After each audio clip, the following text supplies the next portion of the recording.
Bob, I always enjoy talking to you, and a longtime fan and follower of your work. And you've covered the NFC East for such a long time. So I want to start with the NFC East, and I want to get into your book, The Forgotten First, in a few minutes. But let's start with the NFC East, and just, I guess, first of all, how big a gap is there between Dallas, do you think, and everybody else in this division? I think there's a pretty significant gap between Dallas and everybody else, except Philadelphia seems to be closing that quite nicely. I mean, I think Nick Sirianni's done a really good job after a kind of an uncertain opening press conference when he was mocked he even mocks himself, but he's grown from that, and then that team has grown. And he had this clunky quote about planning and fertilizing roots, and he got stuff for that. But he's right. Ever since that time, that team has really blossomed. So I would say it's still Dallas by a good bit, but I think Philadelphia is coming in there, and Washington and Giants, back where they are. Giants trailing very far behind. They're maybe the worst team in football right now. What's the biggest difference? And this might be an obvious thing, but with Dallas and everybody else, where do you think the biggest difference is? Because they've had some struggles, and it's funny because every time I say, "Oh, watch them take off," they have a stumble, and then you say, "Oh," and then they take off. So where do you think the biggest difference is between them and everybody else? Yeah, it's a good point, John, and I feel the same way. They're unreliable, right? Because just when you are ready to anoint this team as elite in this NFL, putting them on a level with the Packers and the Bucs, they do have a stumble like last week. They couldn't put it away against Arizona. So it's a little incomplete, but I think defensively, the addition of Dan Quinn was as big a coaching change as there is, right? I mean, he has really resurrected that defense, which was just terrible, and that run all over the place, getting killed in the running game. It was bad. So that's a big thing. And the defensive talent has kind of always been there. At the addition of Micah Parsons is great. And Diggs is becoming an elite cornerback. Dak Prescott coming back. I mean, you cannot minimize the impact that has had year over year, because when he's out last year, they fell apart. So he is a big time part of their resurrection this year. But he's also kind of a symbol of, you want to believe that he is kind of getting into that upper echelon realm, and then he just doesn't put games away enough sometimes. And that's been kind of my surprise this year, because I've always liked him, but that's where the offense hasn't been quite what I thought it would be, whereas the defense is a lot better, and Quinn has made a tremendous impact. And I also wonder how much in demand he'll be for a head coaching job this offseason because of it. Well, I think he will be in some demand. It's a weird dynamic in the NFL now. There have just been it's been so convulsive as far as coaching changes, the number of coaching changes. Back when I started, there weren't but 3 or 4 changes a year, but now sometimes you get as many as 8. Yeah. So, Quinn, I think is going to be an attractive candidate. He's been a head coach. He's been to the Super Bowl. He's also seen a team in decline, with Atlanta. Right. And he had a chance. So I think he will be in some demand. There is that attractiveness of a guy who has done it.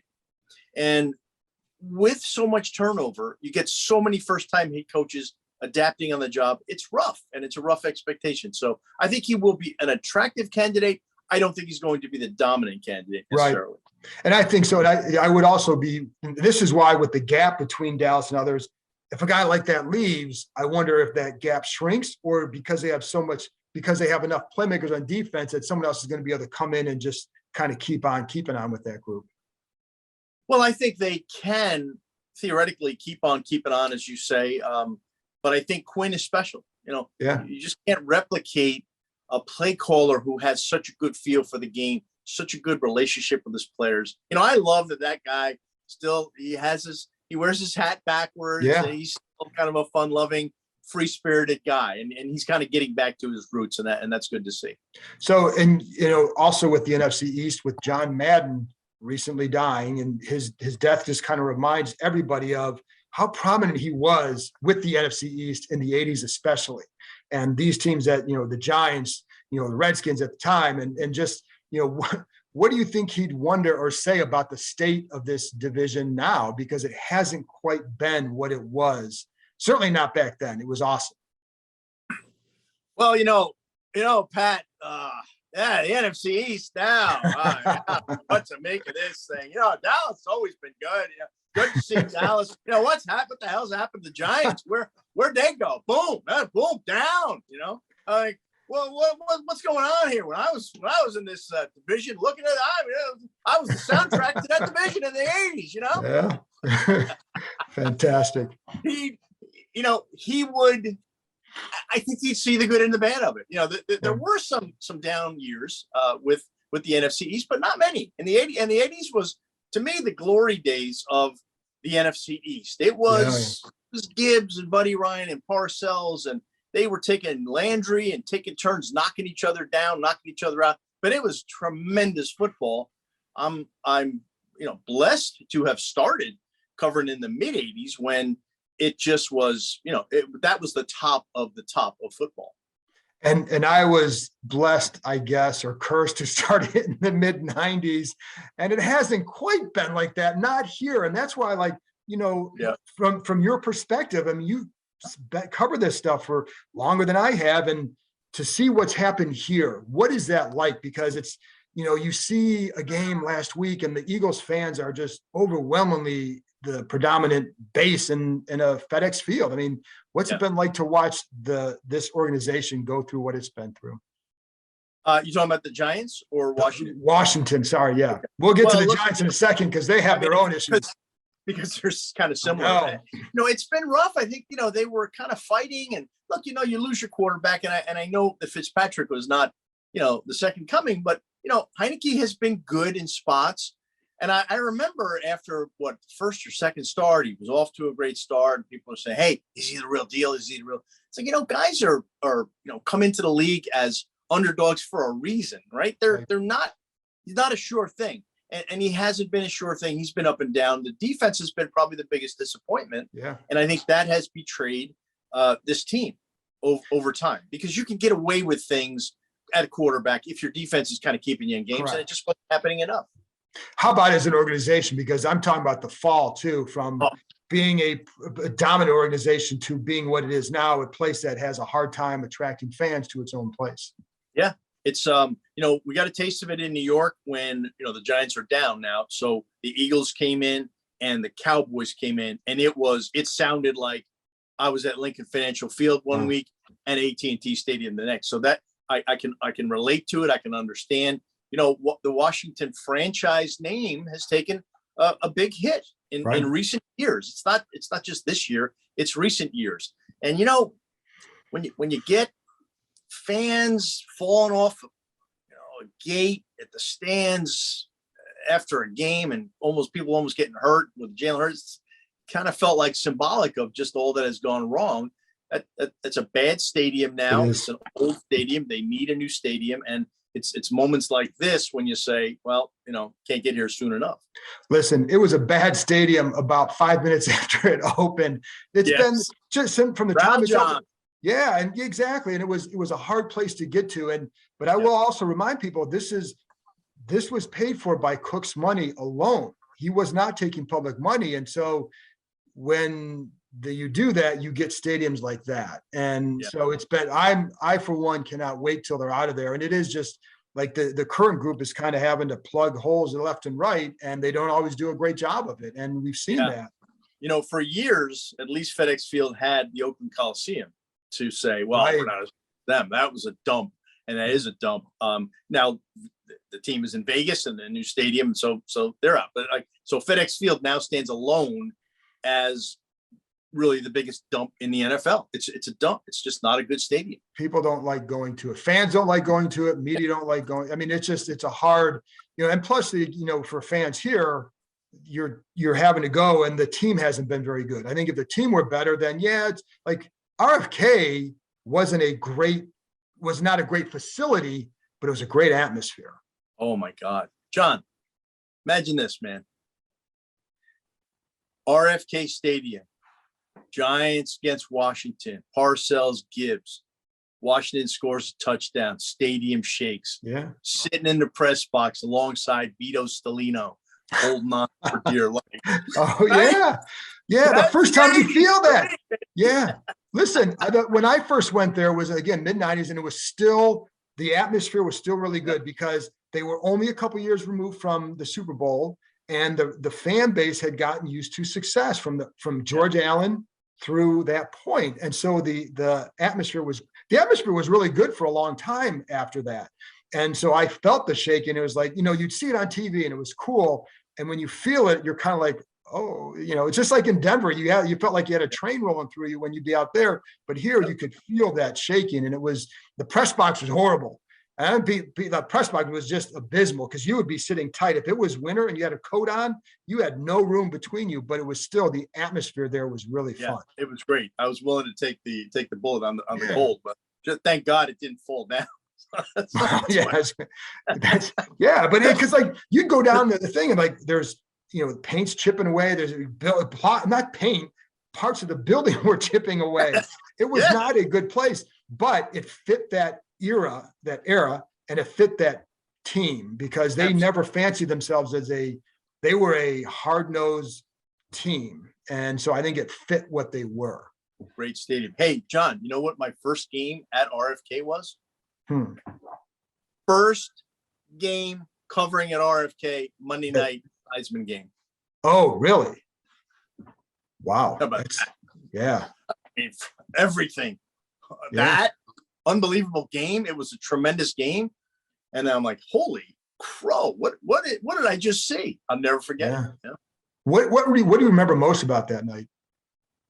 That night, probably LT crying, the horror of the moment, the intensity of the game. Schrader comes in and there's trick plays and just this back and forth game that was just incredible. I was totally drained by the time I stayed at the Keybridge Marriott, got back about 3 a.m. and said, what the hell did just happen? And little did I know that would probably be the most enduring memory maybe I've ever had in football, right? That first year. Yeah. Just the image of Theismann being down in that whole situation, or? Sure. It was gross. It was terrible. I mean, and now he had broken his leg prior to that, and that had something to do with how bad this was.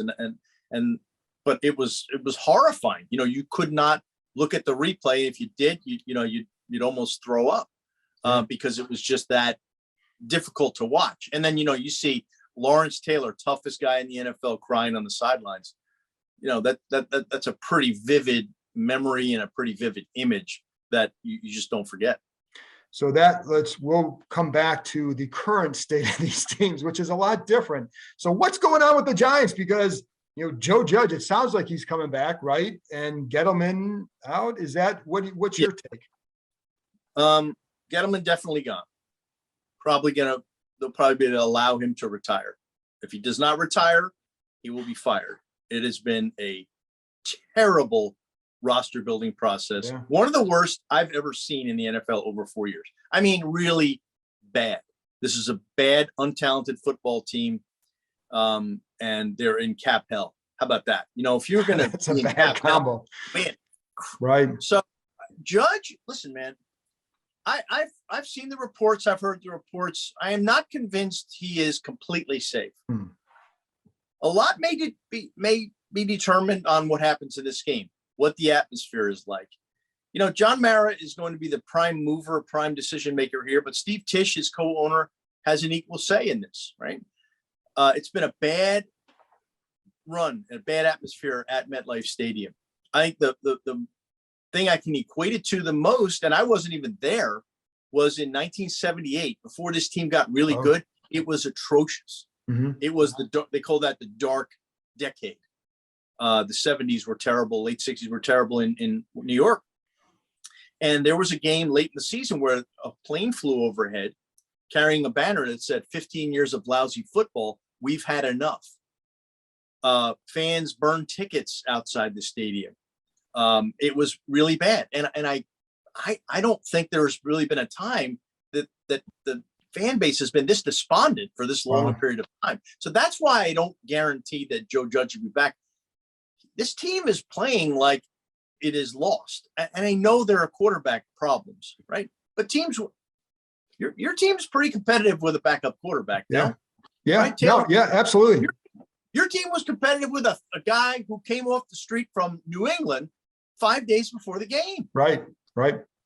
So, there are ways to do it. And that's why I think he's coming back, but I am not positive. What's been your take on his couple of years there? Because, it hasn't gone very well. Well, John, there was a coach back here way back in the day named Bill Parcells who had a very famous saying, you are what your record says. Yeah. Right? Joe Judge is 10-22. He was 6-10 last year. They were interesting for a month. Mm-hmm. They kind of, in a terrible division because Dallas was obviously injured. Washington ends up winning it, but the Giants were in it with a really significant road win in Seattle against the Seahawks team that we didn't realize back then was flawed, right? But they beat him, and they beat him with a backup quarterback. Right. Colt. Got it. You're right. Colt McCoy. So then they go and get rid of Colt. They wanted an upgrade over Colt, and they bring in Mike Lennon. Yeah, they were minus 10 net passing yards last week, and he's injured now. So I think Joe Judge has done an incomplete job. I don't know if you can completely put everything on him because we talked about the roster. It's a bad roster. And if he does come back, that's the reason. Injuries and the roster, and they give him at least one more year with a new general manager. Do you believe when he says stuff like players are calling me, telling me they'd rather be here? You buying that? Maybe one player called him in the summer and, said, hey, I miss it. I don't think players call him regularly and say, I wish it was here. He also opened up a can of worms about tampering. Dude, you're not allowed to talk to players on teams, right? And he even brought that up. He said, I'm not going to get into it. I'm not going to get into who it was. There's tampering. So I think that was a bit of an exaggeration. He also took a couple shots at this organization too with the fight. Didn't he? Yeah. Which I think people hear, it certainly rubbed them the wrong way. I know that. And, but I guess what Ron Rivera has to say about it. I'm curious. He will be asked on Wednesday about that. Yeah. So we will find out what he says. But what about Daniel Jones? What has been your take on him, and just what is his future there? He has been good in spots, not great. He has made improvements in not turning the ball over as much as he did last year, especially the first half of last year. He's a good runner who gets hurt running. That's a problem. Right. And I think he is a decent passer with a limited upside. I'm not painting a good picture there, John, am I? I think it's an accurate one. Yeah. And they are, Dave Gettleman talked before he drafted Daniel Jones about he's got a thick Boston accent. He's a very nice guy and a personable guy. He said, when I retire on the Cape, I just want to be thinking I left the team in a good way with a good quarterback. Well, Daniel Jones was overdrafted at number 6. He's not Haskins. Okay. But, when you get the number 6 overall pick and you invest it in a quarterback, you probably should have something better than what the Giants have seen. And it's not Daniel Jones's fault. He went to Duke. He is who he is. All right. He got drafted where he got drafted. And, Phil Simms, there were a lot of Giant fans who didn't know what the hell they were doing with that draft pick. And that worked out. Right. So he's got a long way to go. Yeah, and it's funny because when I'd watch him in college, I'd always come away thinking, oh, okay, there's some things I like and there's some things you're going, and that's kind of what he's been. Although when he's played this team, he's always looked like a superstar for some reason. Washington is his salvation. It's unbelievable. He pulls these games out and you think, I remember writing a couple of years ago, Daniel Jones and Saquon Barkley had a great game in the same game. It was Jones's rookie year. And I wrote perfect column. Oh, here we go. This is what they envisioned. This is the formula, right? And that happened, once. Well, what about Barkley too? Because there's some questions about him. Yeah. Well, look, he's not had a good year. He's been injured. He missed 5 games with an ankle injury that was supposedly a low ankle injury, but had a timeline of a high ankle injury by the time he returned. So he had one good game this year, and that was last week against Chicago. All right, he kind of ran authoritatively.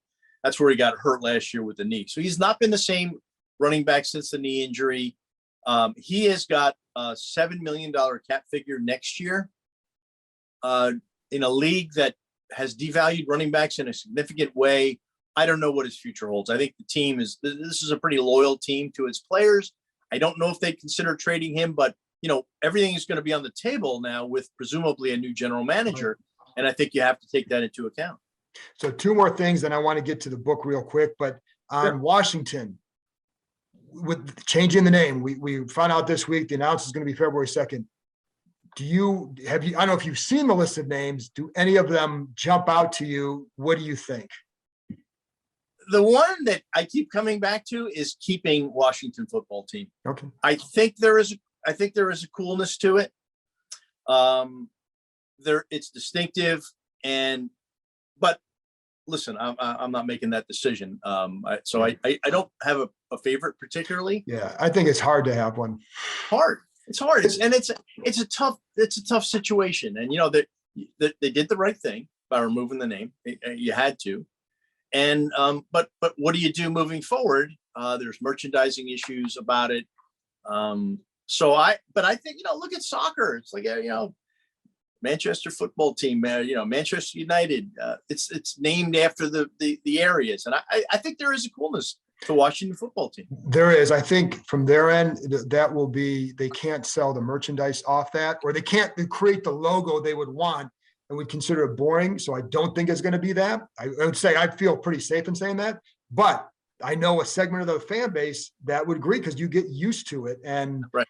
So, and I don't know like anything, and I'll say this too, I grew up in Cleveland, so I was an Indians fan, and so when they change that, the reaction is going to be what it is, no matter what you pick, just about. And now I think the logo is going to be a big part of that. And just, they've got to get the logo right in addition to the name, because I think people will latch onto the logo.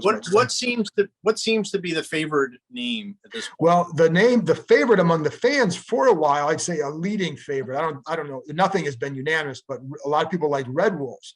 But the Wolves is hard to trademark. So there would be trademark issues. So they're not going there. And then the one that seems to be that people think it's going to be is Commanders. Now, I don't know if it will be or not. Somebody brought up the Admirals. I kind of like the Admirals.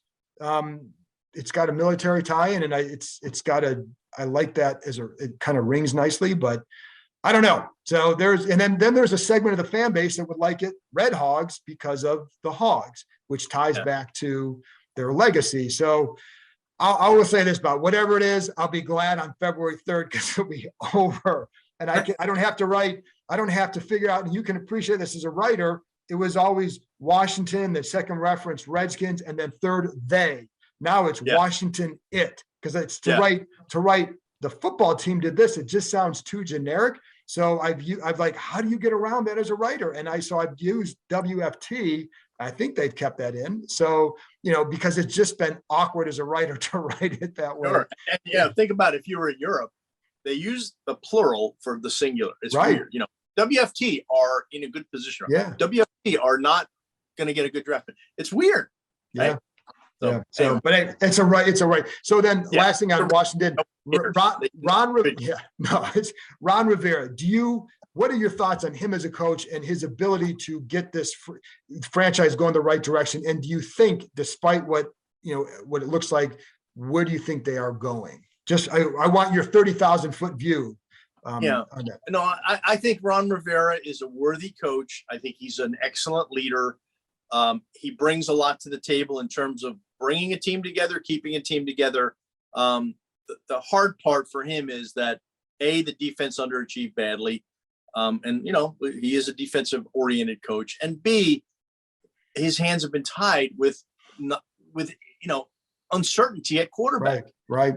And those are you need a quarterback in this league, and it's rough for him. But he won the division last year. I know it's a terrible division, but he did it. So I don't think he'll be replaced. I don't think he should be replaced.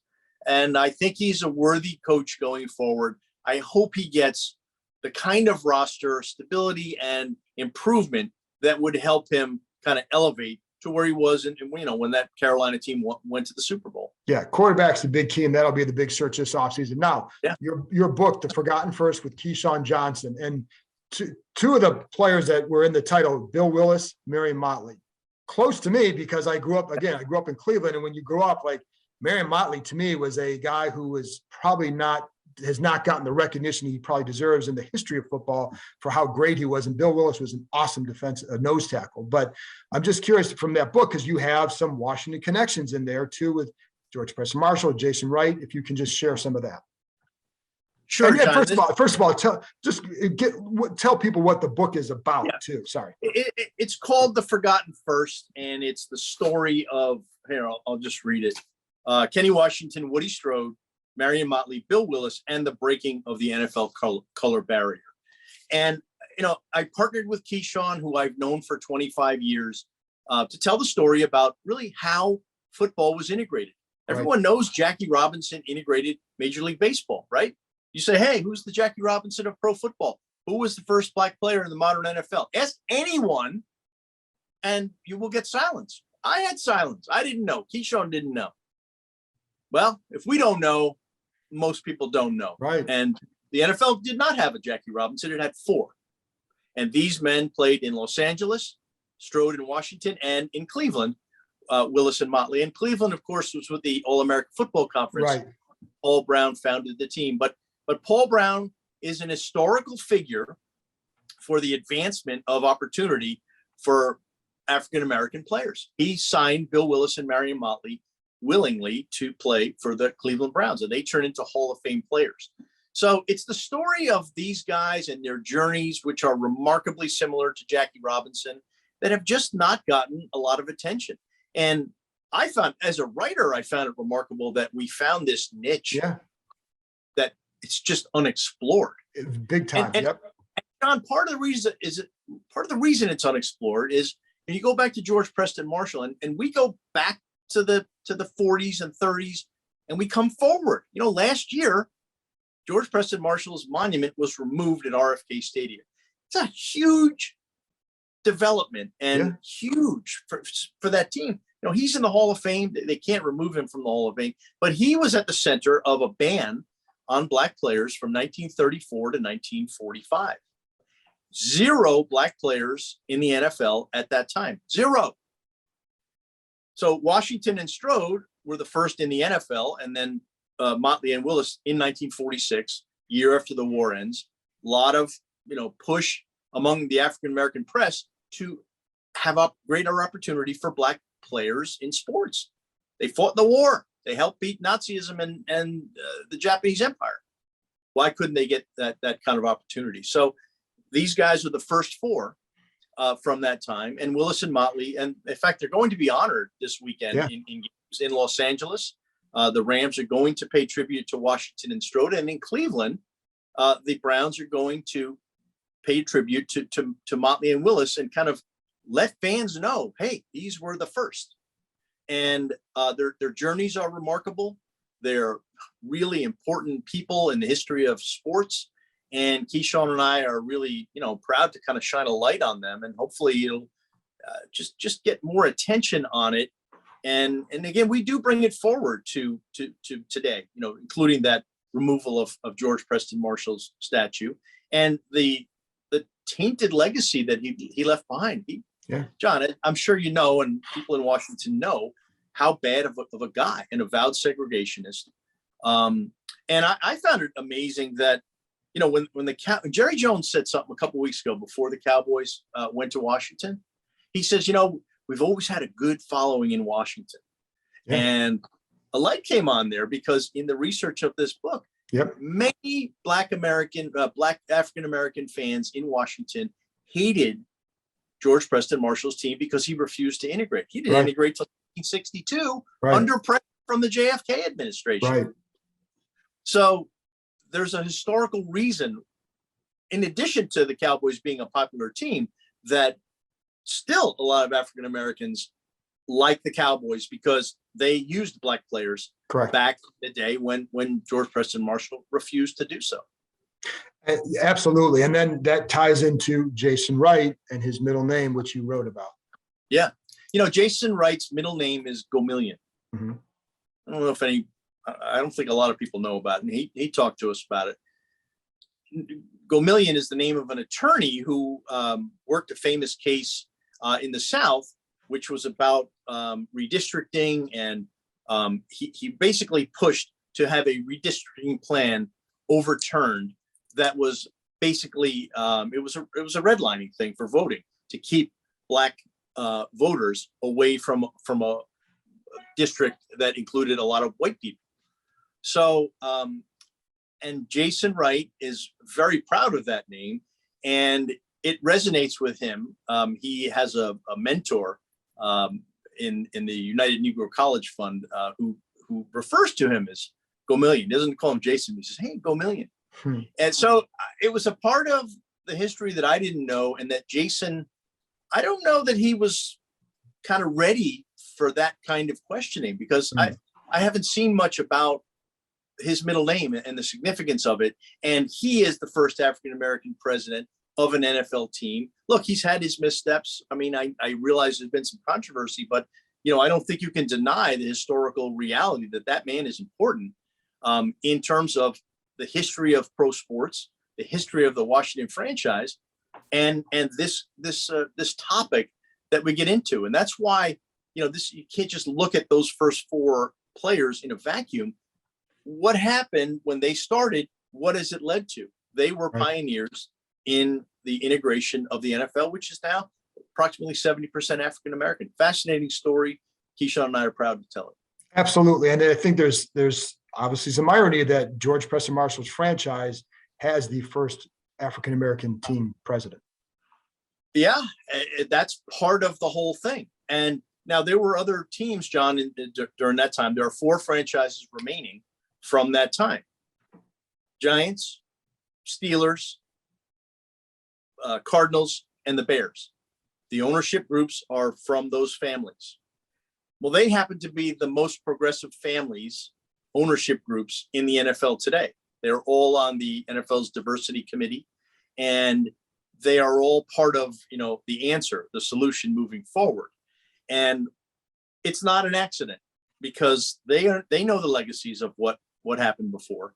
Art Rooney is a great sportsman, regarded as a great sportsman, but his grandson Jim said it's the biggest embarrassment of the family, the biggest stain on the family's legacy, and they're not proud of it.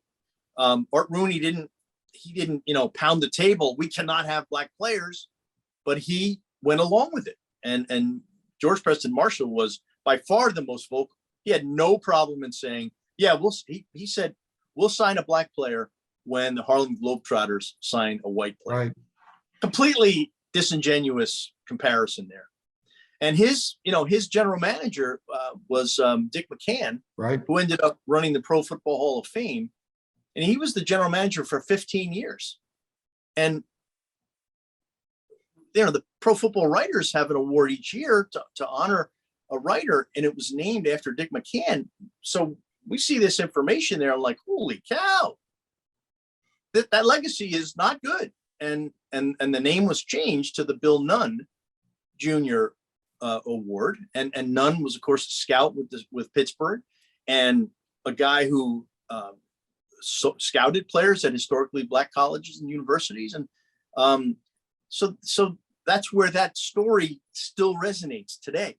From back then, you get something that happened last year that really resonates. So it's fascinating.